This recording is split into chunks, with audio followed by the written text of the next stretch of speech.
Essa situação está como proposta de Luiz Inácio Lula da Silva no seu plano de governo, denominada Reconstruindo o Brasil, que na realidade é uma destruição total do país. E hoje eu quero trazer um assunto bem importante, eu vou trazer esse assunto por diversas vezes até a eleição, porque eu acho que vale como reflexão, pensando no nosso país. Bom, o PT lançou então um esboço de plano de governo chamado Reconstrução do Brasil. Eu posso chamar ele de Destruição do Brasil. Ele mais ou menos contempla 90 itens, entre a apologia ao aborto, a questão da revogação da reforma trabalhista para botar imposto sindical de volta para as pessoas, enfim, vários assuntos que a gente vai tratar ao longo das próximas semanas. Mas hoje eu quero falar sobre o teto de gastos, porque já foi tentado, né, gastar mais do que se arrecada no nosso país, e aí a gente teve uma situação bem complexa que eu vou tentar explicar com números, para tentar fazer com que as pessoas entendam que não existe mágica, né? Ao contrário do circo, na economia não existe mágica. Então a gente tem que ter responsabilidade com o que a gente faz. Para entender o que é o teto de gastos, essa PL foi aprovada lá em 2017, então no governo Temer, para evitar que novas Dilmas e novos processos de destruição econômica acontecessem no Brasil. Faço uma análise bem simples para quem acompanha de casa. Se nós ganhamos R$100 e nós gastamos 120, automaticamente a gente vai se endividar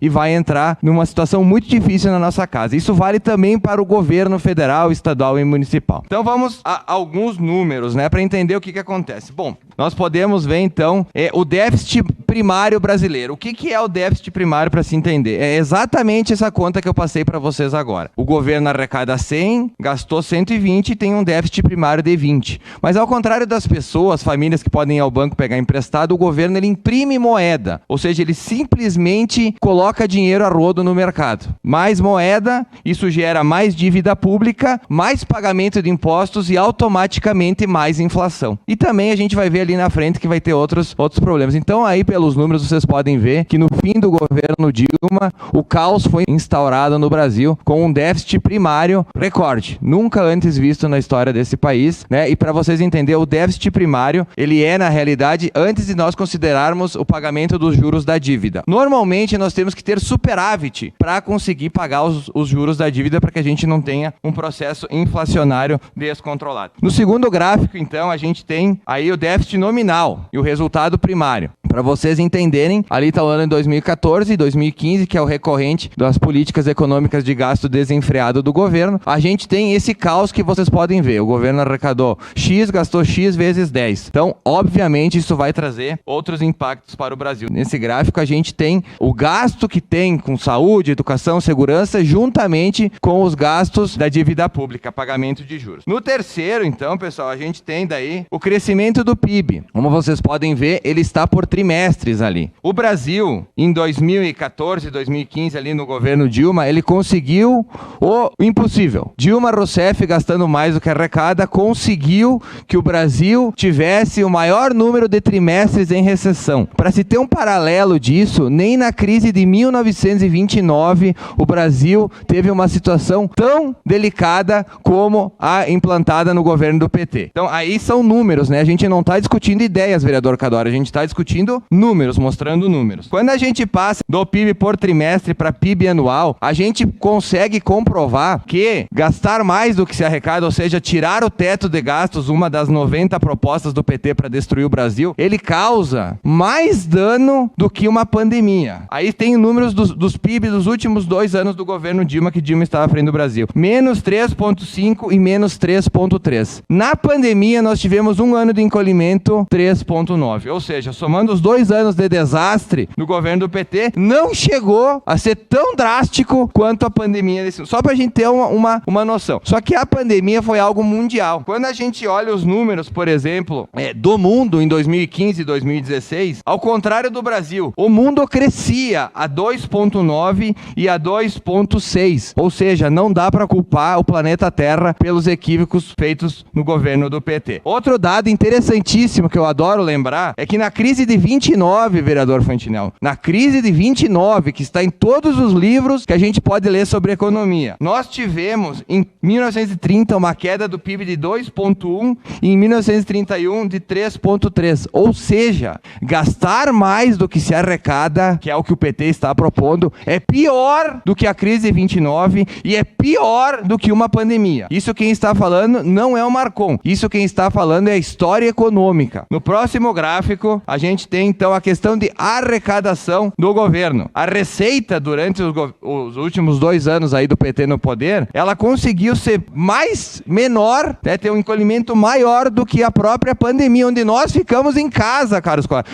Vereador Bressan, o senhor consegue compreender que a Dilma e o PT administrando o país, gastando mais do que arrecada, conseguiram ser piores para o país em arrecadação do que o próprio Covid-19, com todos em casa. É um caos, é pandêmico, é destruidor, é terrível. Isso, volto a lembrar quem está acompanhando de casa, essa situação está como proposta de Luiz Inácio Lula da Silva no seu plano de governo, denominada Reconstruindo o Brasil, que na realidade é uma destruição total do país. Total. Receita caiu na pandemia, óbvio, mas final da era Dilma foi pior. Então, durante o governo Dilma, o encolhimento foi de 8,4 contra 6,9 no biênio. Bom, vamos para o próximo. Não, mas vamos culpar o mundo, né? Não foi a Dilma, foi o mundo. Vamos para o gráfico 6. Ali a gente tem o primeiro círculo, vocês podem ver, a inflação nos Estados Unidos, que é o nosso benchmark, né? O nosso balizador. Vocês podem ver que gastar mais é um completo desastre inflacionário. Olhem lá, a curvinha em verde ali, é o Brasil. E o Brasil, olhem aonde chegou a inflação com a impressão de moeda. Lembrem que lá no começo do vídeo eu falei que imprimir moeda gera inflação. E a inflação é o pior imposto para os pobres, porque normalmente quem paga pela inflação são os pobres, como a gente vem vendo aqui na nossa realidade, como é tão mencionado aqui. Olhem ali do lado, a curvinha azul é a inflação então nos Estados Unidos. Vocês estão vendo como o Brasil basicamente acompanhou o mesmo cenário, que é em decorrência da pandemia. Não, mas aí vamos culpar o petróleo. Então, na época do PT, o petróleo estava alto, por isso que tinha inflação. Gráfico 7 está ali. O gráfico 7 a gente pode ver que no pico inflacionário do Brasil, a linha azul é o petróleo, caros colegas. A linha verde é a nossa inflação. Então, a gente pode ver 2 cenários agora muito claros, né? O petróleo estava num nível baixíssimo na época que Dilma Rousseff e o PT governavam o Brasil e nós tivemos um pico enorme inflacionário. No gráfico à direita ali, o maior, no círculo do lado, a gente pode ver a evolução do petróleo, que é em decorrência da guerra, da questão do mundo, da Covid, enfim, e a gente tem também esse efeito inflacionário vivido hoje no Brasil. Ou seja, hoje tem uma causa muito clara na inflação no Brasil, vereador Cadori, e no mundo, que é o petróleo. Agora eu faço uma reflexão com os colegas. Alguém tem noção de onde nós estaríamos hoje se Dilma Rousseff e o PT estivessem no poder gastando tudo que dá e nós tivéssemos um momento de petróleo nas alturas e de Covid? Alguém consegue imaginar o desastre que nós teríamos? Eu acho que não teria nem os ossos para roer, vereador Fantinel. Porque, adicionado a um crescimento do mundo de média de 2,5% nos 2 anos, nós encolhemos mais que em 29, gastando mais do que se arrecada.